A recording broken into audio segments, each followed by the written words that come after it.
નમસ્કાર. દિવસભરના તાજા સમાચારોમાં તમારું સ્વાગત છે. તમારી સાથે હું છું પિનલગીરી ગોસ્વામી. સમાચારો વિસ્તારથી જાણીએ એ પહેલા મહત્વના સમાચારો ઉપર એક નજર. નમસ્કાર મિત્રો આપની સાથે હું છું પિનલગીરી ગોસ્વામી.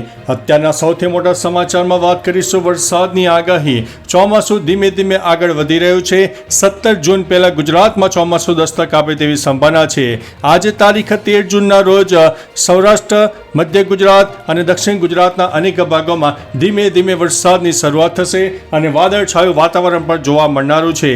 આગામી 25 જૂન સુધીમાં ગુજરાતમાં એક સાર્વત્રિક વરસાદનો માહોલ સર્જાશે, જેમાં ઉત્તર ગુજરાત અને કચ્છમાં પણ તારીખ 17 થી લઈને 21 જૂન સુધીમાં વરસાદ પણ થઈ જાય તેવી સંભાવના દેખાઈ રહી છે.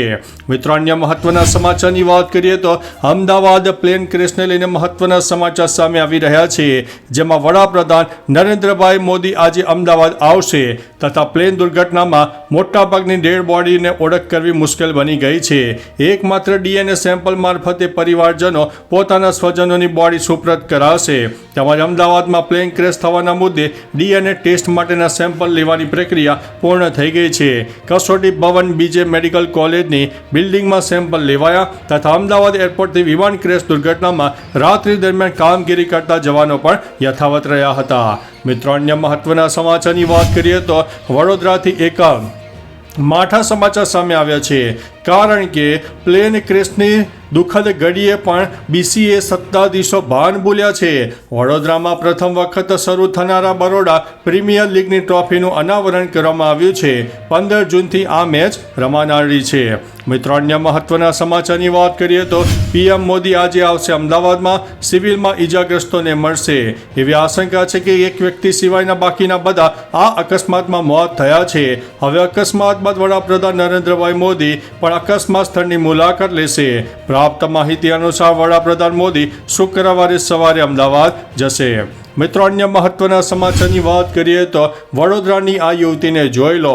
5 મિનિટમાં પ્લેન ઉડશે કહીને ફોન મૂકું છું એમ કહ્યું હતું. આખરી સંવાદ અંતિમ યાદ બન્યો છે. 15 દિવસ પૂર્વે નેન્સીબેન 2.5 વર્ષની પુત્રી આંશીને લઈને વડોદરા આવ્યા હતા. આંશીને 6 મહિના માટે વડોદરા રાખવાની હતી. મિત્રો, અન્ય મહત્વના સમાચારની વાત કરીએ તો ઇઝરાયલ અટેક ઓન તેહરાન. મધ્ય પૂર્વના દેશોમાં વધુ એક યુદ્ધ છંછેડાઈ જવાની આશંકા વ્યક્ત થઈ રહી છે. ઇઝરાયલે ઈરાનની રાજધાની તેહરાનમાં હુમલો કરતા ઠેર ઠેર બ્લાસ્ટના અવાજો સંભળાયા છે. ઇઝરાયલે આ હુમલાની પુષ્ટિ કરતા કહ્યું છે કે અમે ઈરાનના પરમાણુ અને સૈન્ય મથકોને નિશાન બનાવીને હુમલા કર્યા છે. ઉલ્લેખનીય છે કે આ હવાઈ હુમલા એવા સમયે કરવામાં આવ્યા જ્યારે ઈરાન ખુદ પરમાણુ બોમ્બ બનાવવાની નજીક પહોંચી ગયું છે. મિત્રો, અન્ય મહત્વના સમાચારની વાત કરીએ તો હાલોલથી દુઃખના સમાચાર સામે આવ્યા છે. હાલોલની પરિણીતા સારવાર માટે આવી હતી અમદાવાદ. વિમાન દુર્ઘટનામાં તેમણે પોતાનો જીવ ગુમાવ્યો છે. મિત્રો, અન્ય મહત્વના સમાચારની વાત કરીએ તો વઢવાણ અને લખતર હાઈવે પરથી 3 ઓવરલોડ ડમ્પરો સહિત રૂપિયા 1.25 કરોડનો મુદ્દામાલ જપ્ત કરવામાં આવ્યો છે. નાના કેરાડાની ભોગવા નદીમાંથી ગેરકાયદેસર રેતી અને 3 ટ્રક સહિત કુલ 2.75 કરોડનો પણ મુદ્દામાલ જપ્ત કરવામાં આવ્યો છે. મિત્રો, અન્ય મહત્વના સમાચારની વાત કરીએ તો જોઈ લો મિત્રો આ તસવીર. પહેલીવાર પતિ પાસે જઈ રહી હતી નવી નવેલી દુલ્હન ખુશ્બુ પિતા મદદસિંહ અને પિતરાઈભાઈ સાથે લંડન જવા માટે અમદાવાદ એરપોર્ટ ઉપર આવી હતી. તે અહીંથી એર ઇન્ડિયાની ફ્લાઇટ AI 171થી લંડન જવા રવાના થઈ હતી.